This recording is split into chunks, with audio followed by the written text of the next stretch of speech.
आज भले ही पूरी दुनिया चीन के पीछे हाथ धोकर पड़ गई है और उसे पूरी तरीके से घुटनों पर लाने के लिए हर संभव ताकत झोंक रखी है, लेकिन एक बात जानकर आप दंग रह जाएंगे कि चीन ने पहले ही ये होने वाली जंग जीत ली है। जी हाँ, चीन ने पहले ही इस दुनिया को गुलाम बना लिया है अपना। शायद आपको इस बात पर यकीन न आए, लेकिन यह सच है। आज दुनिया के हर देश में चीन अपने प्रोडक्ट्स की वजह से घुसपैठ कर चुका है। ये बात जानकर हैरान रह जाएंगे आप कि सन 2010 में, यानी कि आज से 10 साल पहले ही, हमारे इस प्लैनेट पर, अर्थ पर, पृथ्वी पर 1/3 जो भी सामान मौजूद है वो कहीं ना कहीं चीन में बनाया गया है। ये नौबत ले आई थी चीन ने, ले आई है कहना सही होगा। आज कोरोना वायरस की वजह से बहुत से देश चीन को और उसके प्रोडक्ट्स को बायकॉट करने की बात कर रहे हैं, लेकिन असलियत में ऐसा कर पाना बहुत मुश्किल हो चुका है। आपको ये बात थोड़ी अटपटी लगे, लेकिन इस वीडियो को देखने के बाद आपको यकीन हो जाएगा कि इस दुनिया में चीन का कितना बड़ा महत्व हो चुका है। चीन आज दुनिया के हर क्षेत्र में, हर घर में घुस चुका है और चीन ने इसकी शुरुआत आज से 40 साल से 50 साल पहले कर दी थी। चीन ने 1970 के दशक में अपने देश में फैक्ट्रीज और मैन्युफैक्चरिंग पर ध्यान देना शुरू किया ताकि वो अपनी इकोनॉमी को सुधार सके। उसके बाद वो हुआ जो संभव नहीं था। एक कृषि प्रधान मंझोला किस्म का देश आज प्रोडक्शन हब बन चुका है पूरी दुनिया का।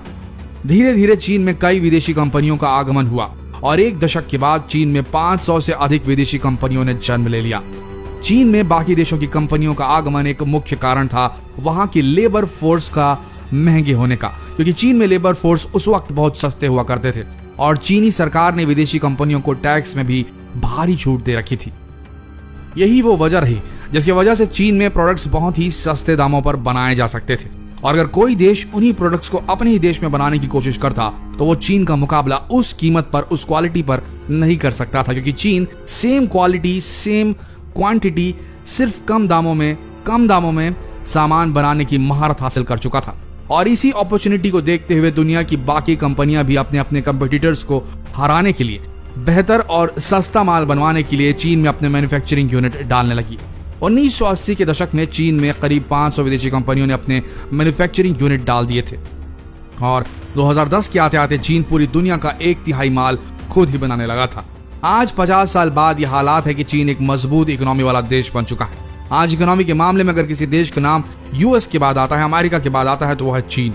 और ये सब हो पाया है चीन के सस्ते लेबर फोर्स और चीन की सरकार की बेहतरीन टैक्स नीतियों के चलते, जो बेहद आसान है नया काम शुरू करने वालों के लिए। आप इसी बात से अंदाजा लगा सकते हैं कि 1990 में चीन में एक लेबर की सालाना आय सिर्फ 10,500 रुपए थी और आज चीन में एक लेबर की सालाना आय 9,45,000 रुपए तक पहुंच चुकी है। आप देख ही सकते हैं कि कितना बड़ा अंतर है और इस बात से ये पता चलता है कि चीन में अब पैसों की कमी नहीं, लेकिन आज की तारीख में चीन को एक मुजरिम की तरह माना जा रहा है। दुनिया का हर देश यही मान रहा है कि कोरोना वायरस चीन के वुहान शहर से निकला है, लेकिन चीन भी इस वायरस से अछूता नहीं था। इस वायरस के चलते चीन में भी लॉकडाउन हुआ था, जिसकी वजह से सारी कंपनियों को कुछ समय के लिए बंद कर दिया गया था। चीन दुनिया का एक ऐसा देश है जो सबसे ज्यादा मेडिकल इक्विपमेंट और दवाइयां बनाता है, लेकिन इस लॉकडाउन की वजह से चीन में भी दवाइयां और इक्विपमेंट बनाने वाली कंपनियों को बंद कर दिया गया था, नतीजतन जिसका सीधा असर दुनिया के अन्य देशों में पड़ा और इतना बुरा पड़ा कि जिसकी कल्पना भी नहीं की जा सकती। जैसे इस महामारी ने पूरी दुनिया को अपनी चपेट में ले लिया, तब हर जगह मामूली दवाइयां और मेडिकल इक्विपमेंट्स की बहुत ज्यादा शॉर्टेज होने लगी, क्योंकि अब तक सभी देश इसके लिए चीन पर ही निर्भर हैं और चीन से ही सभी दवाओं और मेडिकल उपकरणों को मंगाया जाता है।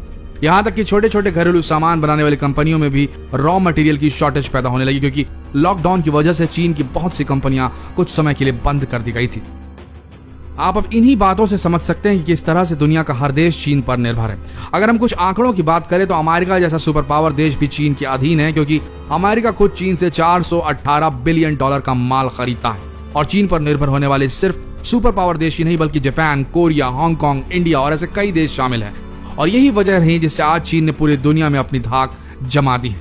आज दुनिया के 80% देश चीन पर निर्भर है।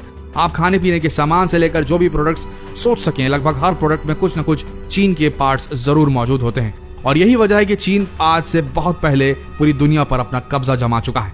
आज चीन दुनिया के हर घर में मौजूद है, जिसे घर से बाहर निकालना इतना आसान नहीं। आप खुद सोच के देखिए, आप दुकान में मोबाइल लेने जाते हैं, दुकानदार आपको 2 मोबाइल दिखाता है जिसमें से एक ही तरह के फीचर्स हैं, एक चीन में बना हुआ है जिसका दाम कम है और एक मोबाइल जिसका दाम ज्यादा है। जाहिर सी बात है आप कम दाम वाला मोबाइल लेंगे क्योंकि आपको कम दाम में सेम फीचर्स का मोबाइल मिल रहा है। जाहिर है अब आप समझ ही गए होंगे कि कितना मुश्किल है चीन को देश से बाहर निकालना। कमेंट बॉक्स में जरूर बताएं कि सिर्फ ये करने से कि हम चीनी प्रोडक्ट्स का बहिष्कार करें, क्या यही काफी होगा हमारे देश के लिए चीन के आधिपत्य से बाहर निकलने के लिए, चीन के इस आर्थिक आधिपत्य से बाहर निकलने के लिए? क्या हम सिर्फ चीनी प्रोडक्ट्स का बायकॉट करें या फिर हमें अपने देश में प्रोडक्शन हब बनाने की कोशिश करनी चाहिए?